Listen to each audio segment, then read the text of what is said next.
unfortunately, this year isn't going to be able to happen in the same way due to, ongoing crisis. But as with everyone, we found a way to make it happen digitally.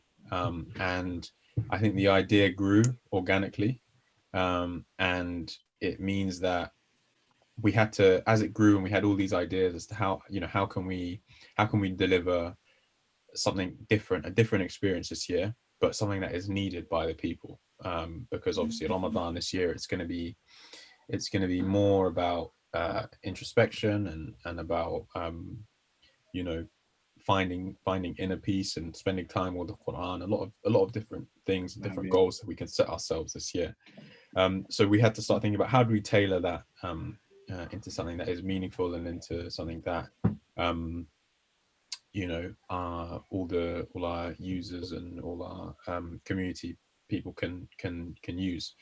So yeah, we've got so many things during the month. We've got daily Quran recitation. We've got Ramadan Ma'ana series, which I'm excited to see. What's Ramadan like in different families, as well as we've got lots of different workshops coming on, panel discussions as today the first one. And yeah, just all culminating in on the May the 16th with the finale, which will have amazing guests and lots of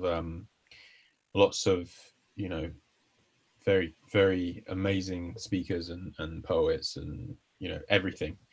But without going off on too much of a tangent, today is about motivation, a dash of motivation, and I've got two just that little bit little dash. yeah, so I've got two people who to me are massive inspirations, both collectively as in what they're doing. So if you will just give a quick 1 or 2 minute intro as to like who you are, what you do, and I guess maybe give us a little hint as to why you've been put on this motivation panel. So yeah, Mandur, do you want to take it away? Sure thing, bro. And I just want to start by saying right back at you, man. Vice versa, you've been a huge inspiration to us, bro. So thank you for everything. So hey guys, my name's Mandur. Sudanese, of course, based in London, the UK. I'm a civil engineer by background. On a more personal kind of level, I'm very enthusiastic, as with the other members on this discussion, about Sudan. Pretty much anything to do with Sudan, and really looking at ways to contribute in the change that we're seeing back home in the country. In terms of the kind of motivational side of things, I'm a very big believer in personal development and this whole idea that you can motivate yourself and motivate others through reflection, through learning new things, through really looking at those that you admire most and understanding their habits, their secrets of success. So I've just, throughout the years, I've really been reading a lot. I like to read books, especially biographies of people that I'm really interested in. And what I've found through doing that is you pick up these habits that successful people tend to have. And in doing so, that helps to motivate you to achieve a potential. One of the things I've really learned through life experiences is that in anything that you start, no matter how big the goal is, you can achieve it by having multiple small steps, small goals. And that's something that I'm interested in discussing with you guys, and also trying to understand your insights to how you get motivated and how we can motivate one another to achieve our full potential. That's awesome, and dude, wallahi, just see how inspiring this guy is. Like, this is just an intro, by the way. Mashallah, mashallah. Thank you so much. Both these people, very incredible. My name is Tabarak, everybody. Welcome to the A Dash of Motivation SDN podcast. Welcome to the tribe. This accent that you're hearing is an Arizonan accent. I'm based in Phoenix, Arizona, currently soon to be graduating in 2 weeks. It with a degree in public service and public policy and a concentration in health policy. And I'm honestly just my Instagram bio is the girl in red, because for me, passion, red is the color of passion, hence I'm wearing red. Just, I feel like with passion, with love for humanity, you really, it's a big grounding sense for my own motivation, but also for Sudan in particular, and how that's kind of what grounds me and my culture and my going back. It's my inspiration to do public service. It's my inspiration to want to be someone that heals and so on. Yeah, so this dash of motivation is really just taking that introspectiveness. Like, I know it's so hard to think about, like, okay, how do I reflect? How do I go through this process? And you hear so many people, like, even in our generation nowadays, it's so hard to build that deep, meaningful connection.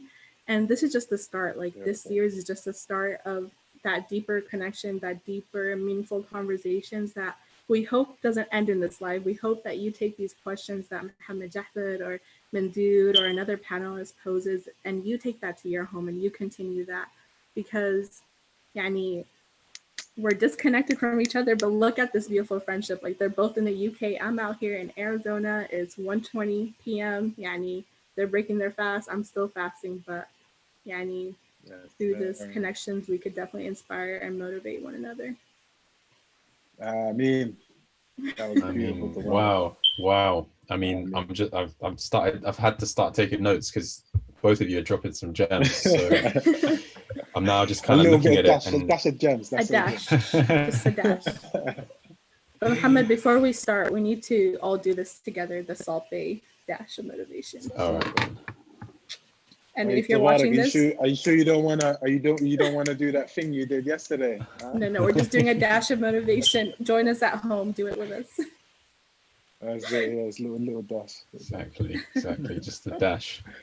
Yeah. So, okay, maybe I'll do a quick. So, just introduce myself. Mohammed Jafed, Sudanese, living in Reading, working in London. Pre-corona.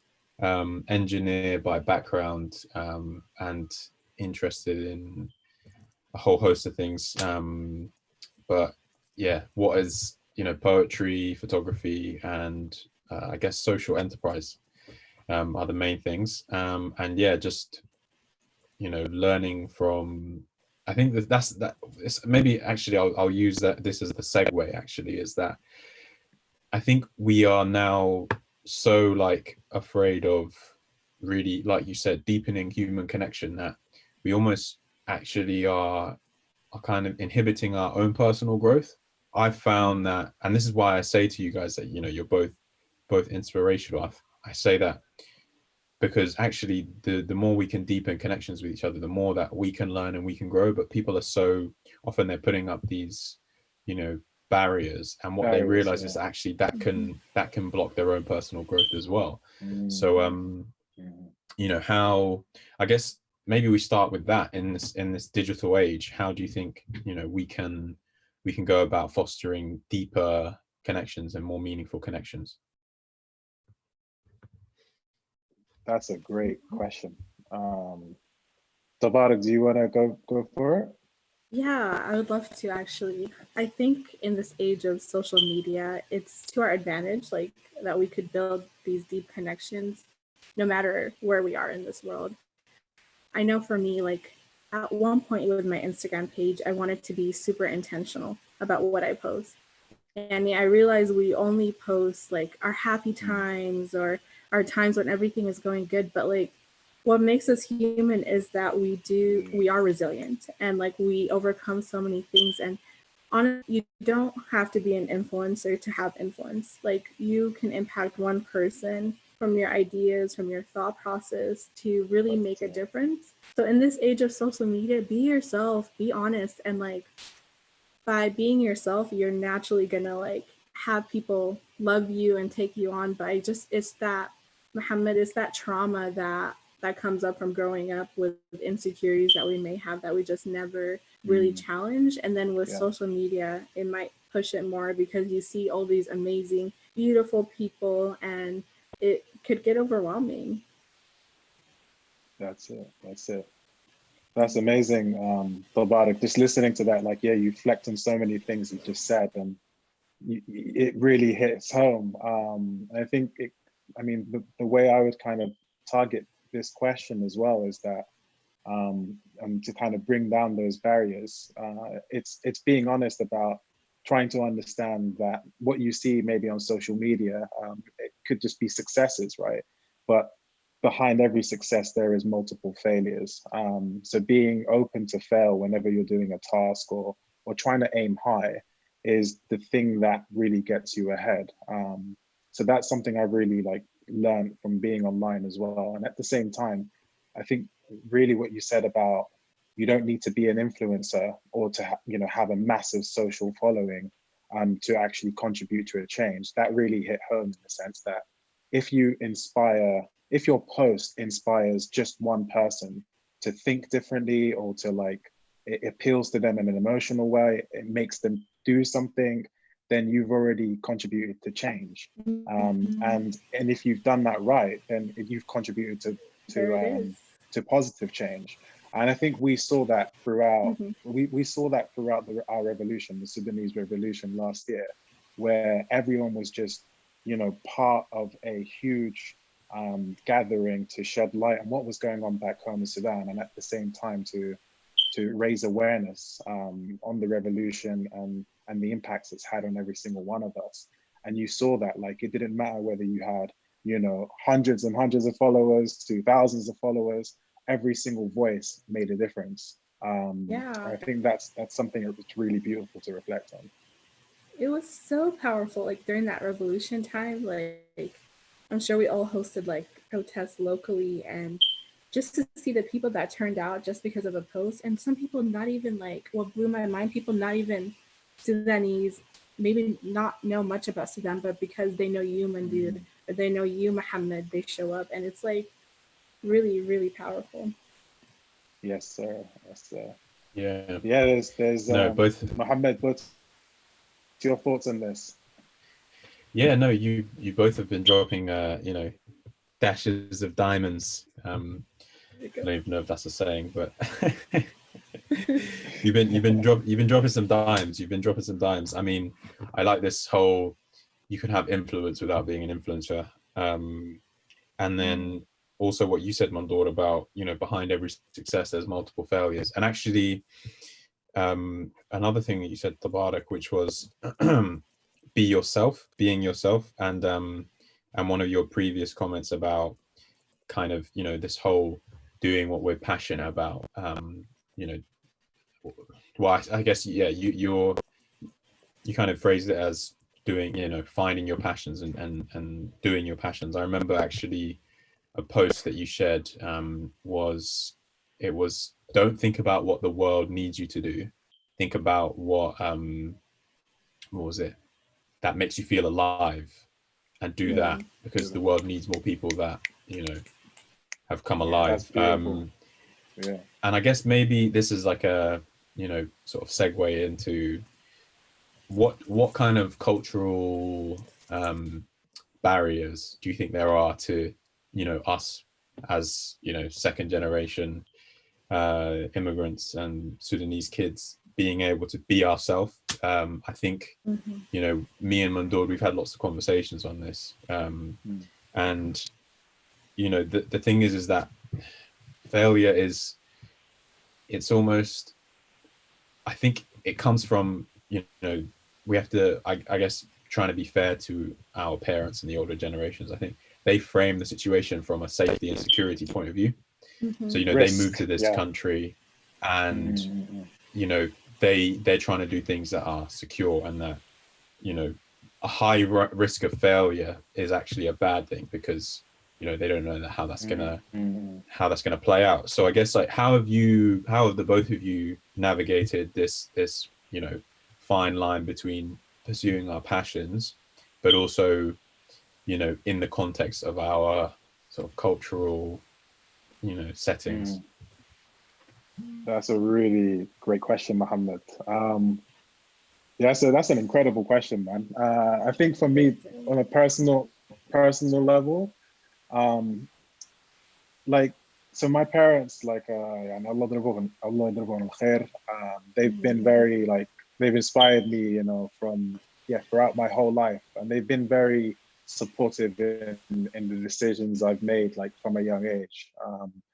One of the things I've learned just through interacting with them, you know, trying to chase my dreams, like within engineering, within like project management and stuff like that, is that the way, you know, that generation, the former generation, you know, because they've had their fair share of experiences of moving to a country in the diaspora that's completely different to their own, and being able to work hard and prosper, and, you know, within the system.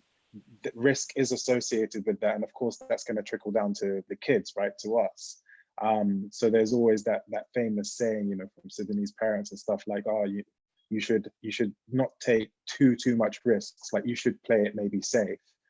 Safe is better, and so on. Whereas through the conversations I've had with you, Mohammed, and Tabarak in the past, with Ihab al-Tayyib, Ihab al-Beast, and many others, like we always used to kind of gauge, like, how do you get around that notion that you should play it safe and not take as many risks just in case. Whereas when you live in a country which, you know, other cultures will very more or less, you know, say the opposite thing, you should take risks. You should, you know, follow your passion to the very end, and so on. So with me personally, having gone through that, I've just found that the best way to do that is you can take risks if you've tried to build a kind of understanding with your family, but at the same time credibility, right?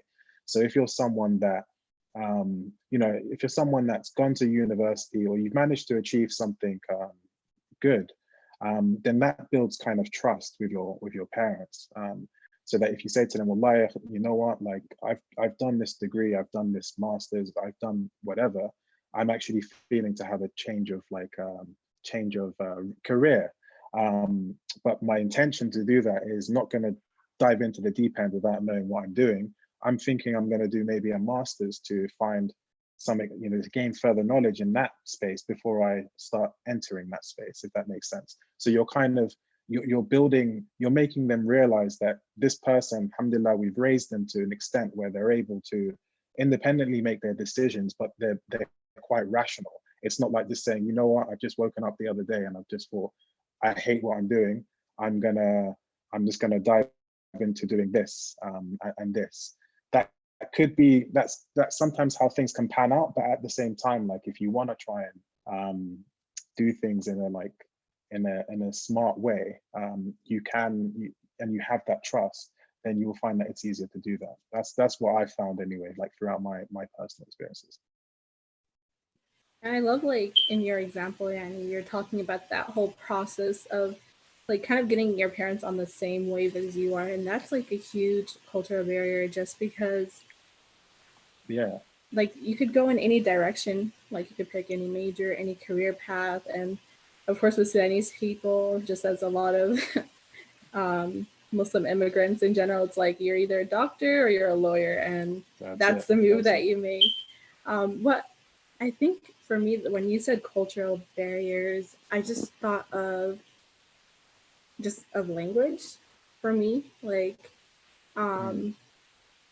not necessarily with my parents, because I feel like they took the risk of coming to America, and like we have like no other like immediate family at the start, and it was just like that's a risk on its own. So like I've been surrounded by risk takers, so I don't think there was like a fear of me taking risks, but it was more like language growing up that was like my biggest like cultural barrier. Like I didn't, leading up to this past couple of years, I personally did not know like how to connect with my family back at home on a deeper level, on that more meaningful, more just very surface level. Like you would be like, hello, and then you say it a couple of times because they can't hear you. You know what to say. yeah. تمام الحمد لله كلنا كويسين كيفكم انتوا كلكم الحمد لله ما في مشكلة. And that's where it ends. But like the power of social media, and then that's it. Yeah. And then you wouldn't know how to update them on your life, يعني, because like there's so much complexities here and for them too that is just like it just ends at tamam, unfortunately. Very interesting. How about you, yeah, Mohammed?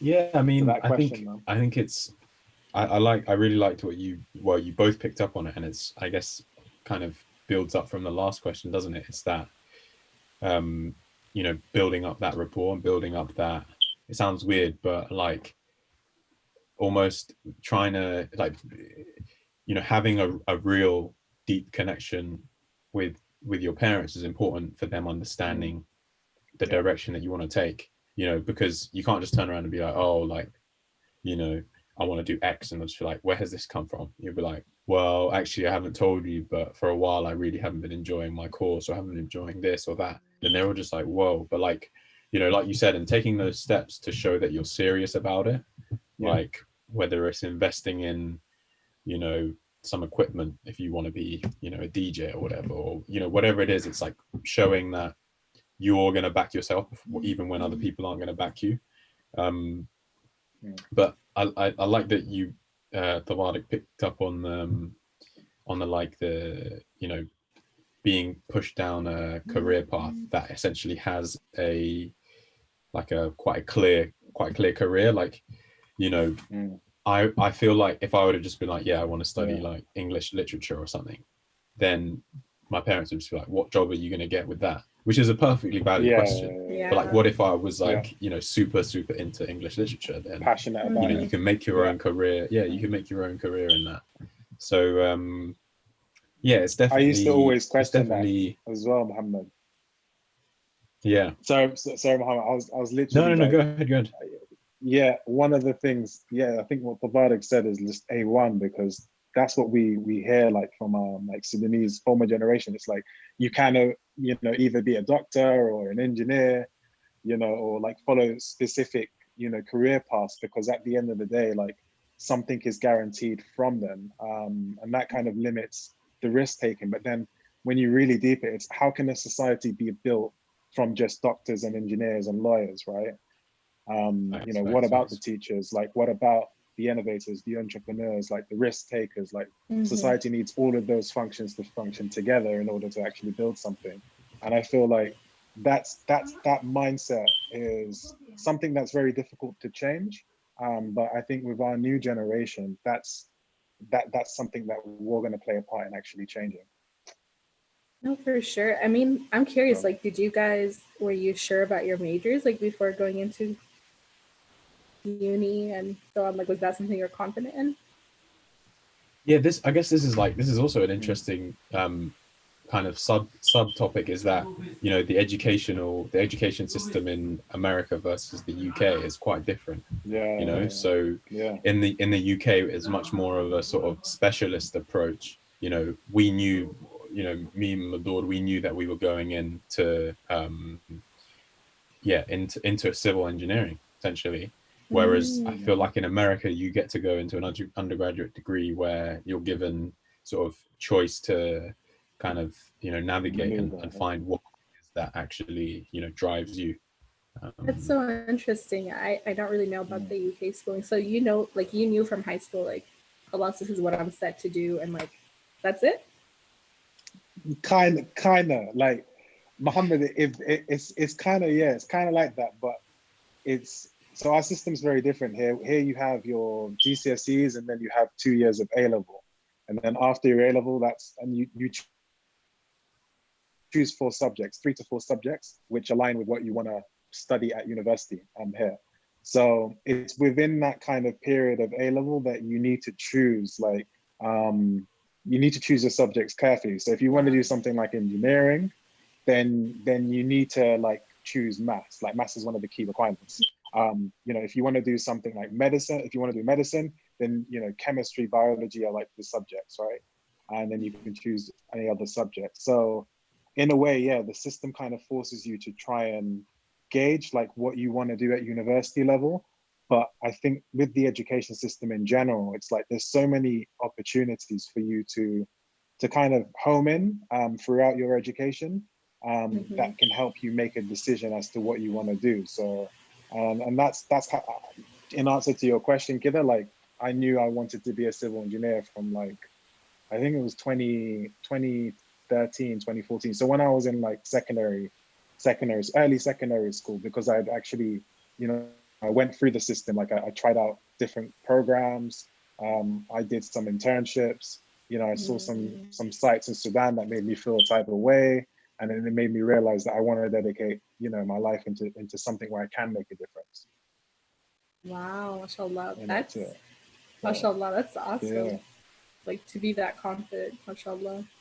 Yeah, anyway, when you're in it, it's like, then you're starting, me and Mohammed have this convo all the time. It's like, now that you're actually a civil engineer and you're working day to day, you're thinking, all right, I like this, but I want to kind of, you know, learn in the process and maybe think of doing something myself or with a partner, you know, something like that. But that's so crazy to me.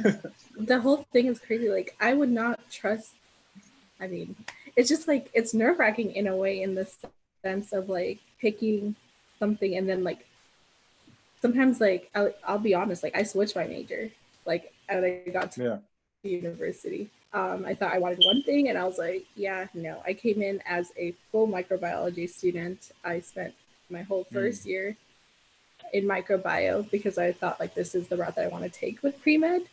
And then I was like, you know what, it's like the vibe and the culture of the students there was just not for me. And it just like, it was taking away from my energy than like inspiring me or motivating me to go through this career path. So that I switched my major. But like, that's so, like, have you guys like do you feel confident now looking back? Is this what you imagined a civil engineer would be? I mean, the thing is, we have this conversation time, so yeah, all the time. The thing is, right, is that like I've you know, making decisions about your like whole future at 16 is actually like yeah, that's putting a lot in your hands. So like Mandul said, you're basically choosing, you know, you're limiting or restricting the options that you can choose at university at 16, and then when you get to obviously like 17, 18, you're then choosing, you know, another sort of a whole lot of years down the line. And I think the one thing that I've noticed is that, like, and maybe you guys can sort of also reflect on this, is that I feel like we are like the big life decisions that we have to make, I don't feel like we're ever really ready for them. Like, you know, 100%. Like with the GCSEs, A levels, university, you know, career, it's always like you're trying to forecast ahead, you know. So how do, I guess, and maybe this comes back to being yourself, how do we be ourselves the most? Yeah, I think you should bring them in, Mohammed. They seem like they have the answers. yeah just so yeah, so I guess it's you know, how do we maintain trying to be true to ourselves, yet making decisions that maybe we don't yet have you know, all the information, all the knowledge to make yet. Do you know what's beautiful though, like in the whole, like this whole process, Muhammad Tabarak, is like at the end of the day, like the good thing about having a degree is that, you know, it gives you a base. It gives you then options to explore, you know, other things if that could be of interest. It gives you options to kind of figure out what you want to do 100% like in life, because at the end of the day, yeah, you graduate, you know, on a personal level, I graduated, I worked in like a variety of different things before like I ended up in where I am now. And that made me more content. And I'm currently at a phase in life where I'm like, do you know what, I really like this within civil engineering, like the management side, and I want to take that to another step further. So I want to do further studies. And I think that's what it's all about, like having sometimes a degree, like a base to start with, and then you kind of just rediscover yourself later on down the line when you're open to taking risks, but at the same time pursuing opportunities. That's how you get ahead, get closer. Yeah. So is the question like finding yourself or like finding your career path, or? I guess it's like, it's kind of, it's okay, like, so let's say you had like a big life decision that you were to make now. Like, I guess, you know, what dash of advice would you give to people in terms of like, how do you make that decision being true to yourself, but at the same time understanding, you know, that this decision might be greater than the knowledge that you already have, you know. That's hard because like all of my people that are hesitant about decision makers, like raise your hand, that is me. Like before I make one decision, like I'm just like, no, this one has all these pros and then this one, and like until I make it, it's like here, man. yeah, right here. Honestly, I would say first, like if I'm gonna break it down in a step process, and it could work differently for everybody, but like for me, it's like first, like I like to hear from people that I trust. Yeah, I mean that I could confide on, my friends, my family, and hear what they think. And then, but take it with a grain of salt. Like, no, like you have some people that meet you and they're like Tabarak. Like one of my uncles back in Sudan, he's like, Tabarak, you need to be in the Hukuma, be in the government. I'm waiting for the day. But I'm saying, like, Preach. No. But I'm saying, like, but you also have to listen to what you want to do, right? Like, some people come up to you with the confidence, like, "Khalas, this is what you're meant to be, or this is the direction you're supposed to go."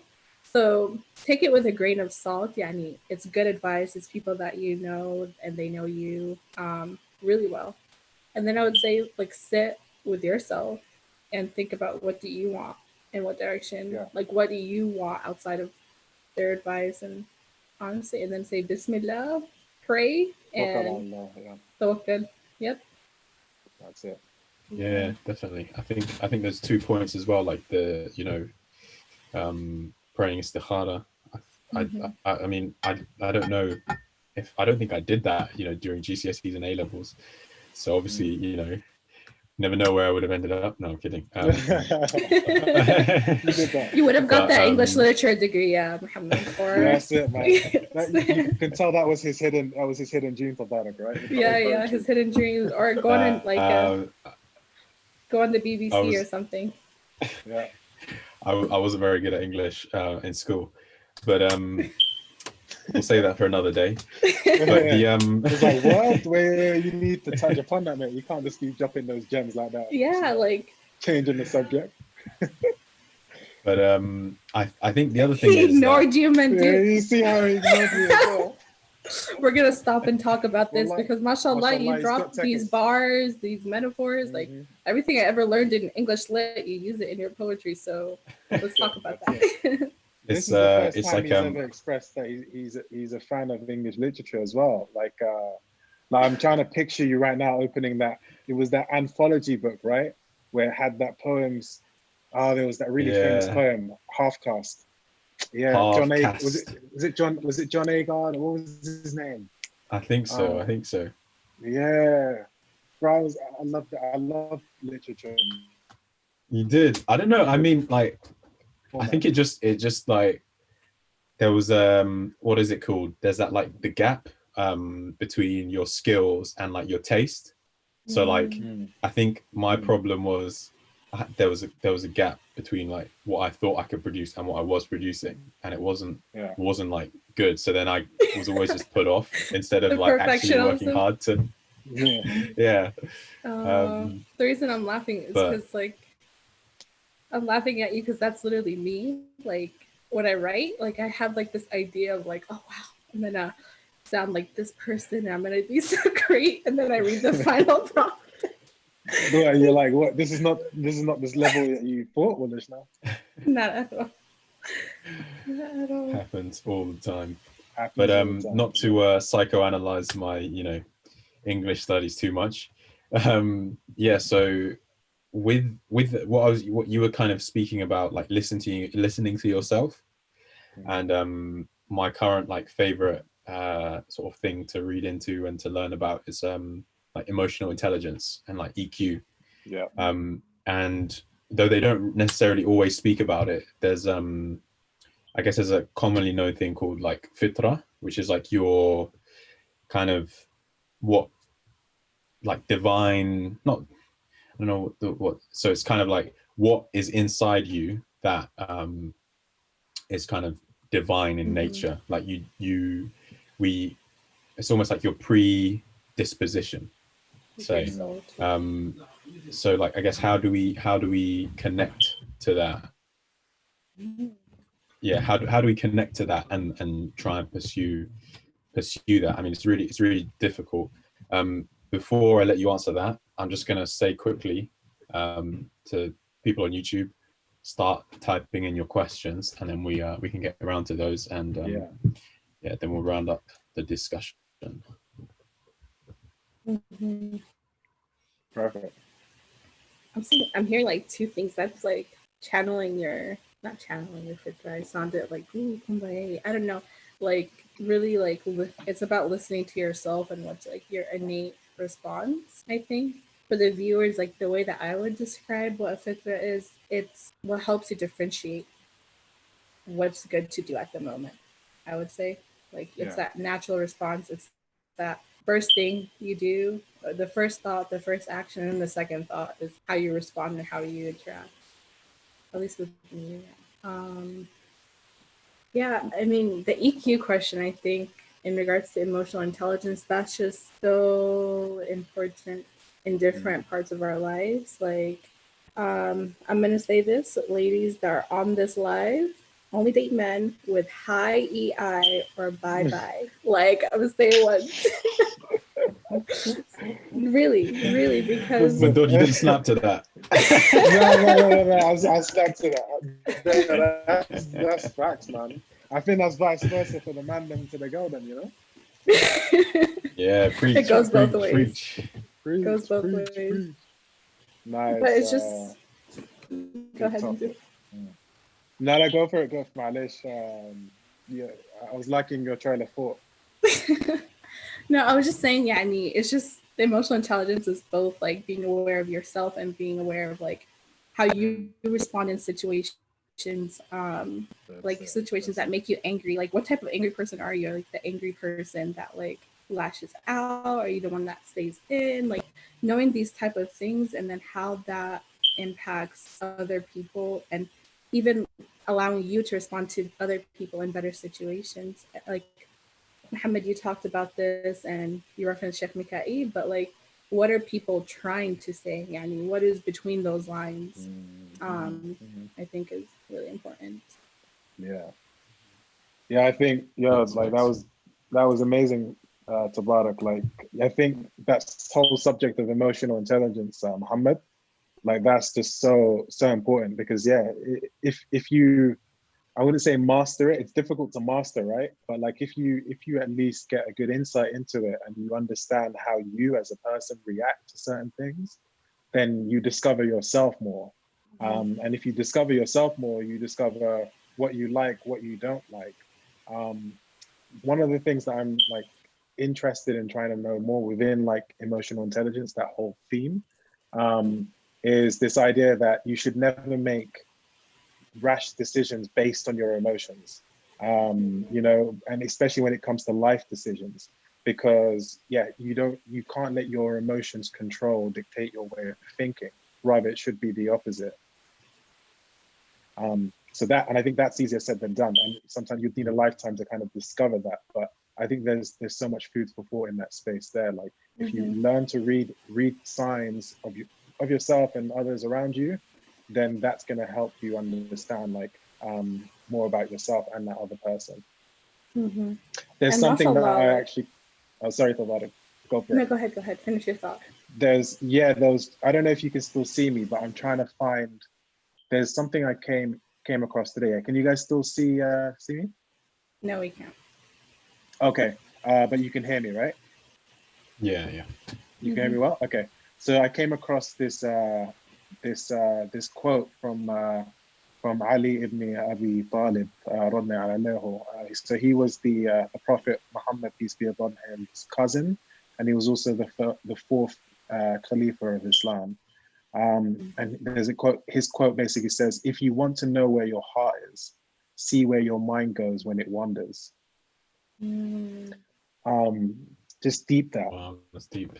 Wow. Deep that, and just reflect on that. Like, I think that's linked in some way or shape to this idea of like emotional intelligence, but also understanding where your heart lies, right? And one of the ways you could discover that is to literally think, like try and understand, like where does your mind run when when like, you know, when you think about things, like where does it tend to run? Because that can give you an indication to something very passionate about.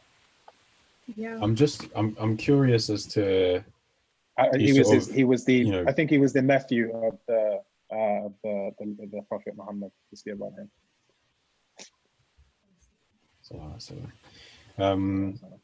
Yeah, so no, I was just curious. That's, I mean, that in itself is you know, hugely, you could reflect on that for a while, that quote in and of itself. Yeah. But also, I guess I'm curious, I wanted you to just expand a little bit more on this kind of rash decisions. So you know, are you, what, when you say that, do you mean that, because I mean, sometimes I feel like maybe there are like slow and fast emotions. I don't know if that's a thing, but, and like sometimes you have like you know, things that are like brewing inside of you and you feel them really strongly, like a deep burn, right? And then sometimes you have like fast, really sort of short, but again, they can be really strong, but in a much more like, you know, when you say somebody has a short temper, it's that kind of like somebody just makes you feel some type of way, and it's like it happens very fast. So you're saying don't make decisions in that mind state, but if you've got these things that have been, you know, slow burning or burning for a while, those are actually things that might be coming from a much deeper place. Is that kind of what you're alluding to? Yeah, pretty much like that. Yeah. Like it goes back to that. There's another saying like, yeah, just don't make a decision, like a life-changing decision in a moment. Like you should reflect on something and gauge what it is, like for a period of time before you make that decision. So yeah, you more or less summarized that well, Muhammad.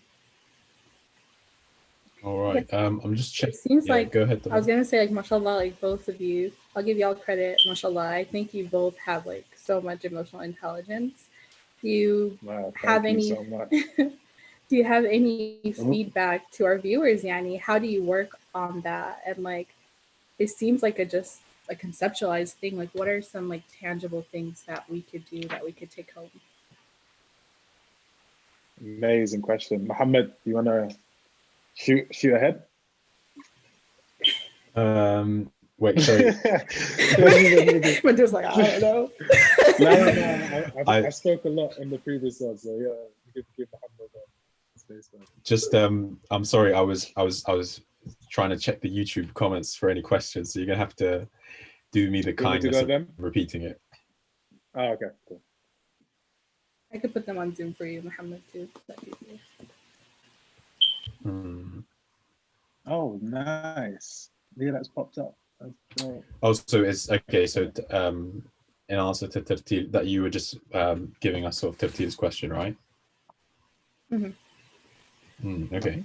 So yeah, it's an interesting one, because I was literally listening to a podcast about this today, and again, Sheikh Mikhail Smith, and he was saying that, mashallah, tabarakallah, you know, Allah, dropping so much knowledge. Continue the blessings and preserve him and his family. Inshallah. So according to him, he says that at one point in history, you'll find that a guy called John Locke split the idea of, I guess, your aql, have like having any kind of intelligence. So he split, and he actually, I don't know if he's the creator of the concept of like the mind, but he kind of sort of removed intelligence from the aql, which then after that you'll see that people started to almost think in this kind of, here's the logical side of me and here's the kind of emotional side, and they started to, you know, deem that emotional aspects weren't as important as like the, you know, the mind. So I guess, you know, I think more and more we're starting to see that it's an important thing now, because, you know, we've come to this kind of day and age where it's like we've gone so far away from what we used to be, in the sense that like having, you know, deep valued connections, you know, So now it's kind of a case of, we realize that there's an issue, there's this big gap between how we want our relationships to be and how they should be. And I think it pretty much comes down to us not understanding, like not listening well enough to ourselves and the people around us. And yeah, I think just if I was to give people advice, I think it would just be try to listen more, you know. That's it. Like, you know, the whole 2 ears, 1 mouth. If we could listen more and not just listen, like the thing is that sometimes we think that people are comfortable saying what they're feeling to us, and that's not always the case. We have to make them feel comfortable about that. And I think before they are comfortable with that, we have to listen to what they're trying to say. You know, what are they feeling?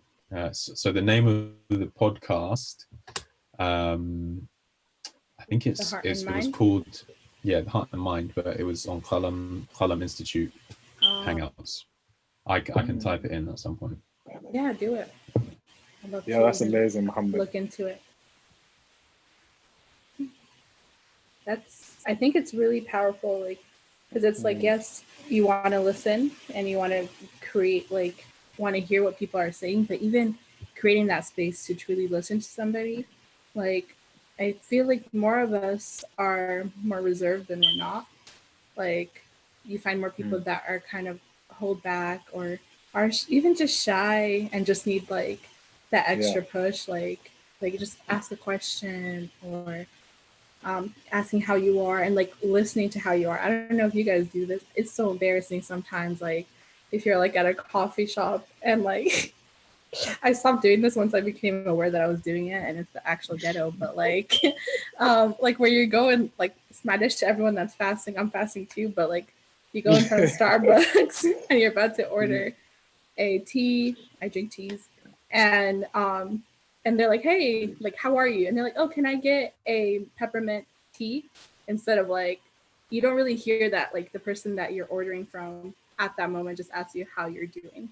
And like once I became like aware of those like small interactions, instead of just jumping straight to like what I want to order, what I want to eat, which is tough during Ramadan, you know, like you get hungry. So, but just like kind of like taking a step back and like you kind of like get shocked, like when one, like hearing the how are you, like, and actually like taking the time to respond to the person, but really asking them and then seeing how they respond in that moment, like to a genuine, like, how are you? Because we always just say like good in the passing. So there's different ways of asking how are you too. That's it. That's literally it. I think, the way you both targeted that question, Muhammad, especially what you said about listening, I think that's probably the biggest skill set someone needs. And like that's the most important skill to ever have, is that ability to actually listen. Because if you listen, there's a chance you might learn, right? If you just speak, you're just repeating what you know. So, and that whole idea that you said that, you know, there's a reason why we were blessed with like 2 eyes, like 2 ears, 2 halves of a brain and only 1 mouth, right? We do need to listen more. And kind of the beauty of life is that every single person is different. Everyone is built differently as well. Like, you know, everyone has a story. And that's why, like, you know, there's different forms of listening as well. Like there's different forms of communicating. And I think just having that patience as well to actually want to understand someone, to understand their concerns, to understand anything, you know, that's going on, that comes a long way in actually trying to make that person feel that, you know, they can confide in you, you can build trust. I think, so that's where it is really. But we live in a world right now where things just seem so fast paced, right? That, we can go to a coffee shop or we can be buying, you know, like, you know, something from a shop and someone asks us, how's your day going? And maybe starting down, right? You're just literally concerned with taking your stuff and just going. But you find that when you do ask those questions, those simple questions like how you do it, it can mean the world for someone else that's longing for someone to ask him that question. And I'm sure we've gone through those experiences throughout our lifetimes where we've been in that position where we've just asked that question, how are you doing? And the response has been like mind opening, you know?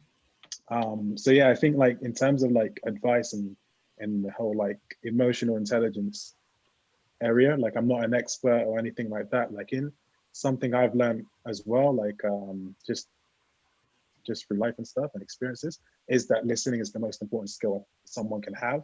You can never be like a perfect listener. There's always ways you can improve. And at the same time, communication is such an important skill set to have. In many like shapes and forms, it's not what you say that matters, it's how you say it that matters most. So like, so there's countless examples I could probably give on that, but that's really important to bear in mind as well. It's like your body language, like, and stuff like that, you know? Like, okay, I can try and just find an example to share. But like, say if you wanted to kind of, you're a student, Grace, at university, and you want to check in with a professor that's really, you know, you need his help for something, right? And that person is just, because he's a professor, because maybe he's on BBC every other day, he's just extremely busy, right? So you're asking yourself, how can you actually try and get that person's interest? Because you really need his help, but you really want to learn from him at the same time. So like one of the things when I was in uni, like doing my master's, we were in that situation where the people that were teaching us were just so busy, but you always wanted to try and gauge their help. So one of the things I used to kind of do is just kind of take a step back and think, okay, how can I get this person's help? And come at it with a different way. And I think one of the ways I used to try and do it is I'll just catch them, maybe if I saw them running around or something like that, and say to them, hey, like, I really want your help because you're knowledgeable here. And in exchange for that, you know, like, I'll get you a coffee or something like that. Like, it's something really, really small, but like, it's just a way of saying, you know what, I appreciate how busy you are. And because you're taking the time to help me, I just want to make sure that, you know, I'm gonna, you know, just literally not give you something in return, but at the same time, I just appreciate your time. And I found, like, in university when I was going through that, like, if you ever want a professor's help or something like that, it's literally like coffee. Like, yeah, look, can we just talk over this over coffee? Everyone's got 5 minutes for coffee, so that's the way you can kind of do it. But in general, I would just say, like, it pays to know that you should be mindful of people's time as well. Don't think that time evolves around you. I think that's a really big part of emotional intelligence. Like, remember that everyone thinks and behaves differently. How you see someone reacting to what you're saying to them isn't necessarily how it's going to pan out in the real life. So be open to learning from that person, but at the same time, just remember that time doesn't revolve around your like your world. It's an open process. If that makes sense. Thanks. In the interest of time, we've got a lot of questions actually. Run over, right? Yeah. So I think I'm going to try. I'm seeing that there's still some things to resolve around emotional intelligence. So what I'll try and do is that we kind of field those questions first, and then we'll go on to some of the other questions. So one of them, I think, people are still looking for an answer about why it's why it's overlooked as a good quality for men, like emotional intelligence. You know, I guess, do you find that to be the case in terms of, you know, it's why do you think, you know, why it's not encouraged? I mean, I guess, you know, can we try and unpack that a little bit? I think if I start off with one of my initial thoughts on that is, I think, yeah, obviously I've heard a lot in the press and stuff about toxic masculinity. I think, you know, for whatever reason, the sort of men and their attributes start to get sort of branded and changed in a way that was, I think, sort of focused on, you know, maybe what industry and what I guess the world needed from men. You know, it's almost like they, in some ways, were turned like into kind of workhorses. I think, I don't know if this goes back to like the wars, right? But like some things that happen in the war, like that takes a very high emotional strain on people, and I feel like, you know, whatever propaganda and stuff was used at that time, it was very much in a like, you know, be a man, like, you know, you've just face it, you know, face the difficulties, face the hardships, you know. And so then, and you'll find that all of those men that came back from, you know, the war, like a lot of them had all of these mental issues, but they were just told to kind of just suck it up, you know. So it's clearly not a healthy thing, in my opinion, to like not exhibit emotional intelligence. But why it's still not something that's encouraged, I think it's, you know, it's a societal stigma that needs to be broken down further, until it's like, until it becomes digestible for like everyday man, you know. Like they just need to be able to, you know, watch BBC News, have a cup of tea, and then take a little side bit of emotional intelligence, like, you know, little digestive bits. I don't know, I'm probably chatting complete breeze, but that's interesting, bro. I was like, bro, mashallah, like that's a really good response to that question. I honestly don't know, like so why is emotional intelligence not really taken as seriously for men? That's basically the question, right? Yeah, I don't know how to kind of, honestly, I don't know how to answer that question. I would say, like, at the end of the day, it's like asking why is it a factor that we as men don't care to be emotionally intelligent? I don't think that's the case. I think that, yeah, there could be some underlying factors, just like Muhammad mentioned. But at the end of the day, I think it comes back to, you know, personal development and having the himmiya to actually want to understand how someone's emotions can actually have an impact on their life. I think a lot of it comes back down to caring for other people, caring to understand what a person's going through, caring to understand that it's not just me in this scenario, right? So, you know, like I think it comes back down to that. But as to the answer to that specific question, I don't know. I honestly don't know. I guess what motivates, I mean, it seems like both of you are kind of like actively working towards it. And do you guys have like role models in your life that inspire you to want to be emotionally intelligent? I'm going to ask like a couple of questions, but like, are you comfortable with your emotions? Like, would you be okay to say that you're sad or that you're not feeling okay? Like, are those things that you can experience? That's amazing questions there at the bottom. We're gonna throw that right back at you, yeah? That's all we're gonna do in a second.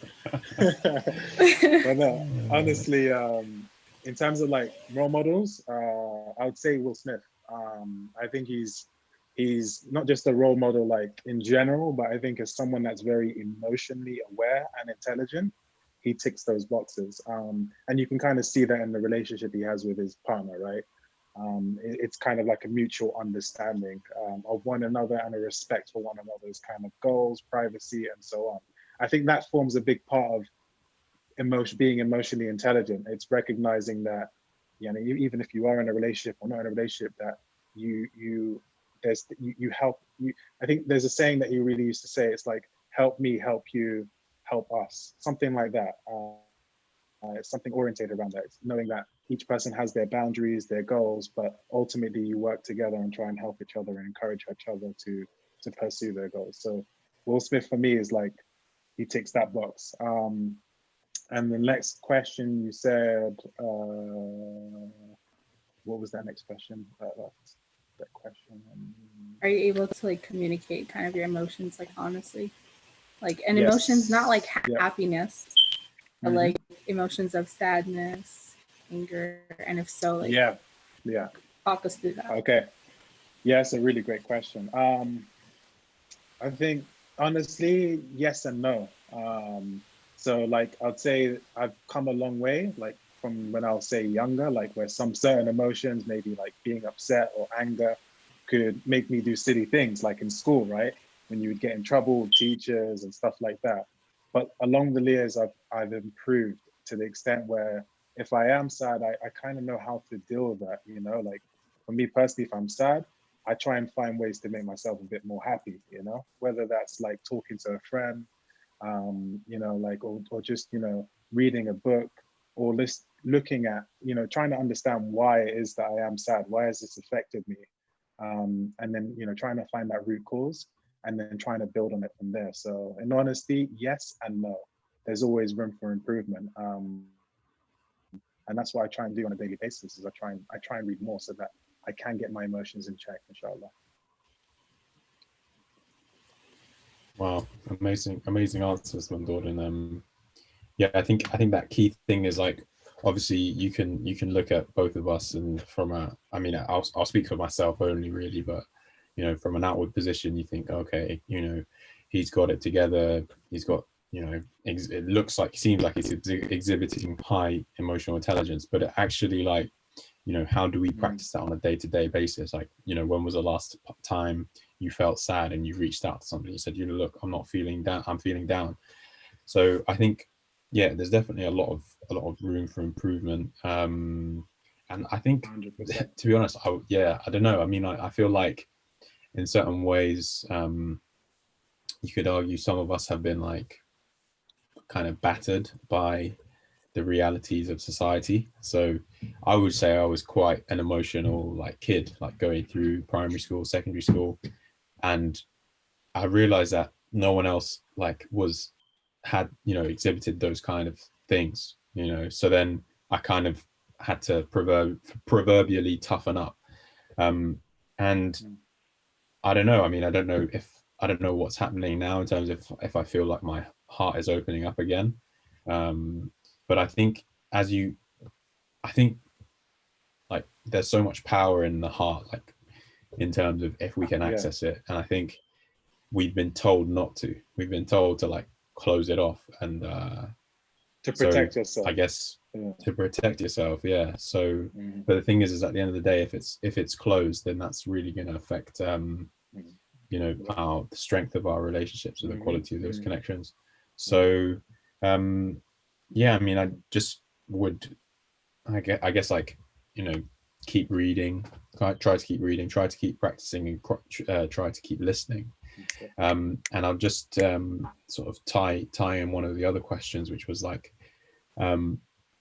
how do you get a friend who's lacking emotional intelligence to you know, bring them along? So it's a friend of yours is lacking the emotional intelligence you wish for them to have. How far will you go to helping them realize and explore it before they need to delve into it themselves? I think you can help them, you can guide them, you can push them in the right direction, but at the end of the day, it's a journey only they can go on with themselves and with their heart. So I think you know, how far can somebody push, but also, you know, I think it's a case of listening to what they're saying, and I think that's the really key part of emotional intelligence, is realizing that like every single relationship you have is different, and but understanding that it comes down to like an emotional connection, and like who has a logical connection of a relationship? Like nobody, like unless you're like a business partner and you only talk about business, like, but those don't exist, you know. That's not going to be a high quality. So, you know, I think you just have to try and get them to really listen to you, and you also listen to them. What is it that they're telling you? And one of the, you know, on the podcast they were talking about sort of, you know, shiur being brought these sort of challenging questions from kids, and how, you know, kids basically having these deep questions about religion at young ages, and the different approaches for answering that. And they said often, you know, the sheikh hasn't been through that experience. The sheikh has not lived the experience of that kid, you know, in terms of what they might be talking about, what the specific sin or the specific question is, but they are willing to go on that journey with them. They are willing to listen to that person and to take them, you know, forwards as to where they need to go. And just that part of being on the journey with them, that is enough for that person to feel like this person is listening to me. And I think, you know, when we listen, when other people really listen to us and make us feel like we're being listened to, I think as humans, we we love to be reciprocal. And I think you then realize actually the power of listening to someone else, that the power it gives them and the power it gives you, in terms of your relationship. So I think It's yeah, definitely, with that question, I think it's such a beautiful question in that, hey, like you're thinking about somebody else, even in the way that you pose the question, like someone that's dealing with this.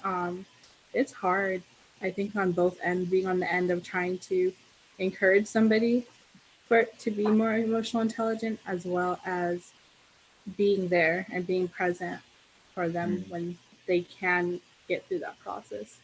I know for me, like I love my brother to death, mashallah, respect him, love him so much. But in regards to emotional intelligence, Malak sometimes is there and sometimes it's just not. Like, it's not. And it's so hard to try to push. I like what you said, Muhammad. It's not about necessarily forcing somebody.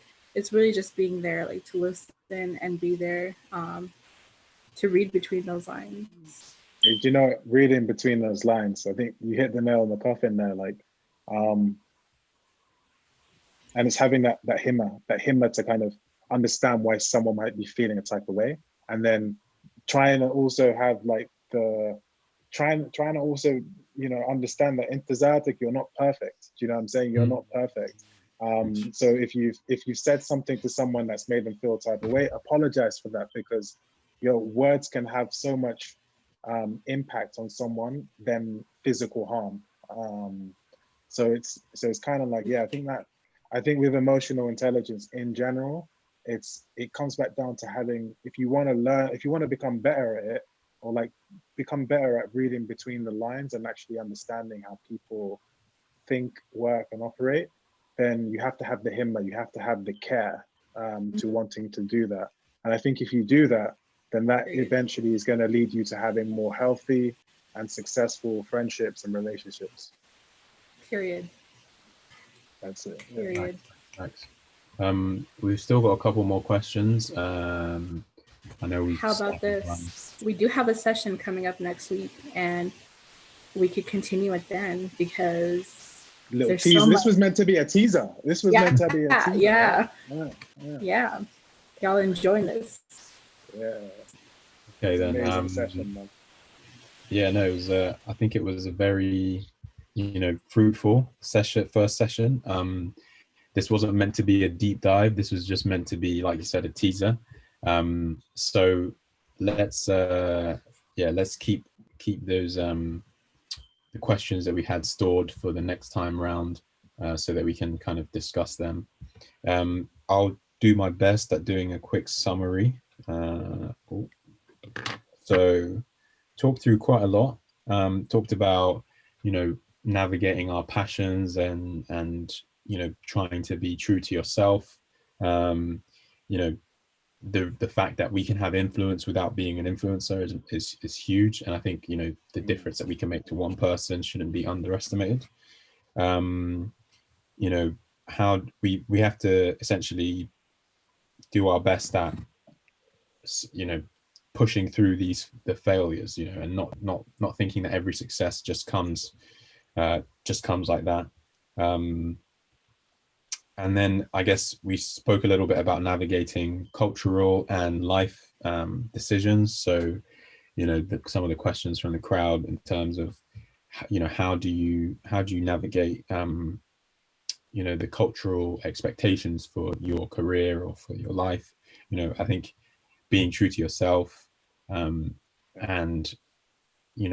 essentially taking people on the journey with you, having that kind of that patience with people to say, look, I trust and admire your opinion, and this is actually what I want to do, but I need your help and I need your sign on. One of the things I thought was very true, but also, I mean, the kind of this whole relationship and with long distance relatives and how the language can be a barrier. And I just like this. It ends at tamam. Ends at tamam. Tamam. Ends at tamam. That's it. Like, you don't know what else is going on in life, but it just ends at tamam. Like, that's it. Like, halas. You go back to you. I go back to That's it. And when they say something you don't know what they mean, you're like, uh-huh. Aye. Okay. And then obviously we kind of dove into emotional intelligence. And you know, this great quote about if you want to know where, by Ali ibn Abi Talib, if you want to know where your heart is, find where your mind is when it wanders. So I guess next time your mind starts wandering, have a little think about where it's going. So powerful. And then obviously the key is listening. Like, I guess, you know, this is going to be weekly. We're not necessarily, unfortunately, able to check in with you guys, but you know, next, just try and take some of these things away, and by next week, let's see, you know, have they affected your relationships? Just listen. You know, when your siblings or your parents say something that, you know, seems like there's more meaning to it, investigate that. Go and speak to them. Try and find out what they're really trying to say, and try and understand what they're trying to say. And yeah, I think that's as far as it goes, my summary. And then if you have, I swear, Mo, mashallah, bro, king of the hosts. Really? Yeah, man. Incredible job, bro. Yes, always. If you have any final thoughts you want to add, then go ahead. Nope. Besides the fact, join us next Saturday, and there might be a few dashes along the week. So little dashes along the week, right? Yeah. If you guys have any feedback that we can improve this, make it better, let us know. Yep, shoot up through the comments. Yeah. Thank you so much for tuning in, for your comments. Muhammad, Tabarak, honored to be on the live with you guys, man. Yeah, thanks for your time, guys. Thanks for your time. Appreciate it. One more time. One more time. We little dash in it.